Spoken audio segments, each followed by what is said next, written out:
Hiya and welcome to this week's Science Club video. This week we're going to be looking at the insulation of heat.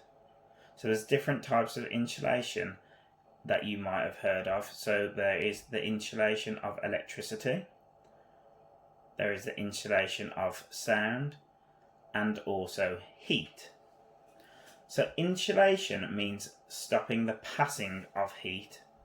Insulation can keep things hot or cold. So your house is insulated, and this helps to keep your house nice and warm. You have coats when you go outside, and these also help you to keep warm. However, lunch boxes can be used to keep things cold. So this week we're going to look at a simple experiment that you can do at home to test how effective materials are at keeping things cold. So I've got 4 ice cubes here, and they're all a very similar size, which is really important to keep our experiment nice and fair. So the first material I'm going to use is some foil, and what I'm going to do is I'm going to put the ice cube in the foil and just wrap it and then put it on the plate. So make sure that you leave your ice cubes on the plate just in case they do melt and you don't want to be making a mess. So the next material, I've got some cling film, so I'm going to get the ice cube. I'm going to wrap the ice cube up just like I did with the foil in the cling film. And I'm going to put it on my plate.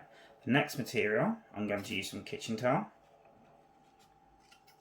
So I'm going to wrap this ice cube up in the kitchen towel.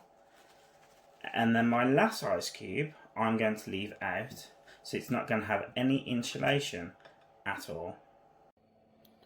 So wait 5 minutes for your ice cubes to begin to melt, and then you can see which material is the most effective of keeping an ice cube insulated. So at this point you could make a prediction of which material is going to be the best, which material is going to be the most effective of keeping your ice cube nice and cold. And also, what you could do after the experiment is consider what went well with your experiment and what you could improve next time if you were to do this experiment again. So if I was to do my experiment again, what I would do is make sure that my materials were all cut to the same size. And this will help to make sure that the test is a fair one. So, also consider, are these the best materials? Now you don't need to use the same materials that I've chosen.